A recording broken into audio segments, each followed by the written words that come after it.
Hello and good afternoon, ladies and gentlemen. AlteredsEgo here, and today I'm going to be bringing you a match between myself and a Zerg player. Actually, he plays random on the ladder, but in this particular match he's playing Zerg, named MisoSoop. And don't mean to kill the suspense or anything, but I'm going to preface this by saying I do lose this match, and in fact, I lose it horribly. And the point of this particular exercise is actually not to show the match itself. Rather, it's to show how you can analyze your games, even wins, and find ways of improving your particular playstyle. Now, like I said before, I lose this match, so don't think, though, I'm just picking on MisoSoop, or I'm just going to call him Miso because it's a lot easier to say. So don't think that I'm going to be picking on Miso just because, you know, he won the match and I'm a spoiled sport or anything like that.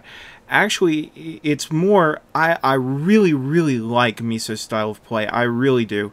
And in fact, I'm going to state it right in here now. I am the charter member of the Miso fan club because, you know, Miso crazy for MisoSoop.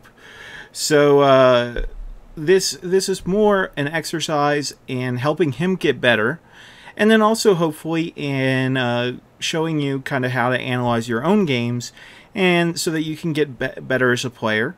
Even if they are a match where you completely dominate your opponent, there's always things that you can learn and things that you can get better at.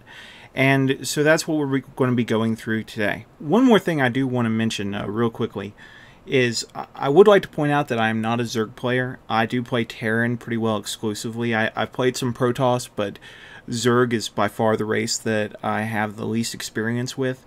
So some of this commentary may not be the best simply because of that fact, but I do play against Zerg a lot, as it was a race that I seem to have the most difficulty with as a matchup, so I've practiced against Zerg a lot. So I do have a fair understanding of good Zerg play and some of the dynamics of that. So do kind of take some of this commentary with a grain of salt, because some of it may not totally be realistic as far as what a Zerg player is actually capable of doing, but there are some general dynamic issues that I'm going to try to address in this game that I think are going to be universal across all the different races. So now, without further ado, let's actually get on with the game. Now, I will say that this is my second time going through this match. I'm actually going some of my critiques, so I'm going to be going off some notes that I wrote down earlier, and you're going to see throughout the game that there is an observer, Saturn, and you see here he's commenting about Miso being so slow to get his drones moving. Really, that's not something he can help. Now, I would say if he is getting a lot of lag, he probably maybe needs to look at dropping his graphics settings if it's something where those can help, you know, him speed up the game slightly.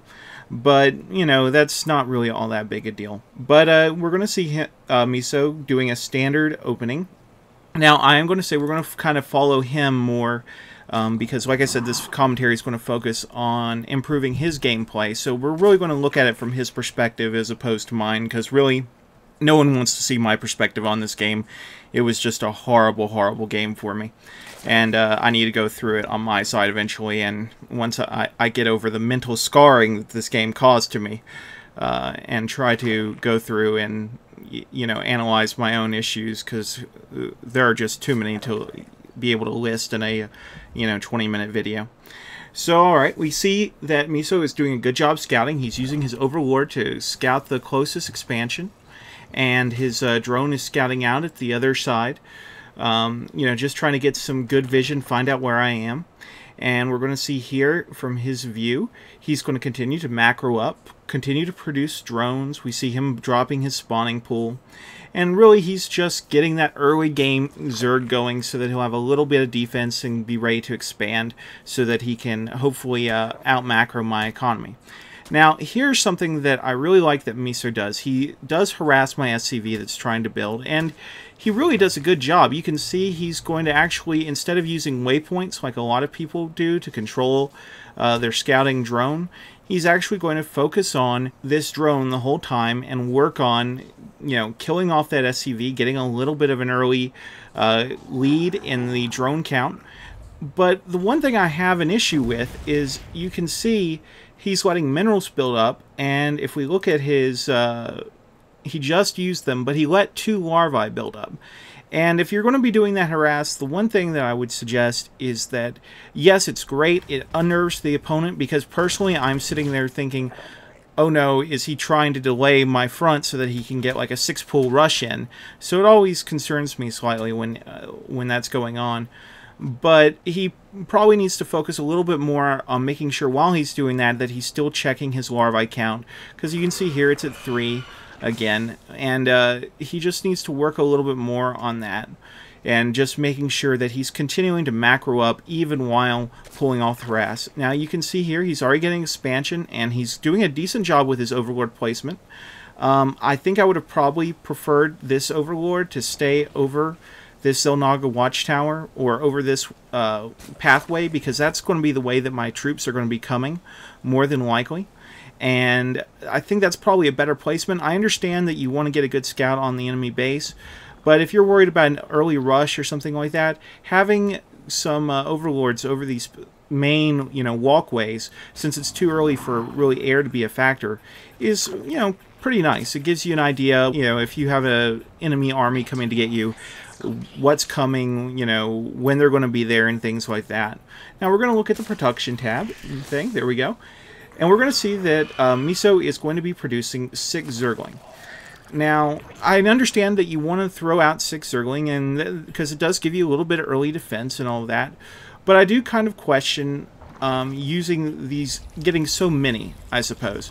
I think that maybe just 2 or 4 would have been a better number, especially since he's going to be throwing down spine crawlers, which I just don't know if they're necessary. I mean, he hasn't seen me indicate that I'm going to be giving him early pressure. He saw me building a bunker, which shows that I'm going to probably be playing more defensive if I'm putting up base defenses. So I think by having this all these Zergling and the spine crawlers, it's probably a little bit redundant, and I think it would probably be better for him just to get another queen so they can help spread this creep, and those can work as base defense as well from Hellions because they can block off this ramp. Now he is doing a good job sending out his Zergling and scouting out, trying to see what I have going on just to make sure that everything is copacetic. And you will see he does have a Baneling Nest and he has a Roach Warren. Now that's another question I have, and again, I don't play Zerg, so maybe I'm not the best judge on this, but I think that Baneling and Roaches pretty much work effectively against the same units, pretty exclusively. They're very good against Marines, and pretty good against Marauders, especially with that new upgraded range that they have. And so, and you see that he just produced another 4 Zergling, and again, I just don't see the reason for it at this particular time. But as I was saying about the Baneling and the Roach Warren, I'm just not sure if that was really necessary to get both. I think it would probably have been a better play to either get one or the other instead of trying to go for both, because really I think he uses either one or the other pretty much exclusively through the game. Now you see he's getting a Nidus Network, which is good, a really good play, because I think a lot of Zerg players forget that the worst thing that you can do against a Terran is to go against their wall. That's their strength, is that wall. And so by using Nidus networks and things like that, you're really taking away some of that Terran advantage, because all of a sudden you don't have to worry about the wall. You can get behind it and you can cause problems that way. Now he is also doing a good job of controlling the map. You see he's got really good vision here, and he's going to take out my Hellions. I did a terrible job with that. I should have had 4 so I could block off their ramp, because he got a complete surround around all my Hellions. Now here's another little issue that I had. He sends in this Sacrificial Overlord, which is great. I mean, it's a great idea to get some vision on your opponent's base. But my problem with it is he wasn't watching it as it was floating over my base. So he really didn't get a lot of intel. He sees what buildings I have, but he doesn't see what units I have. He doesn't really have a good idea of what's in my base at this particular point in time. And so in the future, I would suggest that when he's sending in that Sacrificial Overlord, to pay a little bit more attention. Now he is doing a decent job of spreading the creep, as you can see. I think I would have liked to see a bit more creep spread going out this way in case I came along that way, because I mean either way it's pretty about the same distance. So I think it would have probably been better to spread the creep a little bit more liberally towards my base along this pathway, especially since he's taking that expansion there. but that's a really small point. Now, he is going to get the Nidus network into my base because I'm an idiot and I do not place a supply depot behind the steam vents. Like I said, bad game. And he is going to get in my base, and he's going to do a good job of disrupting my mining. Now, you're going to look at the units, and I have 24 SCVs. And he is going to get this Thor because I'm an idiot, again, and just telling that Thor to move as opposed to actually attack. But he only gets one SCV. I think that he would have done a better job if he had focused on the SCVs initially and then gone and converted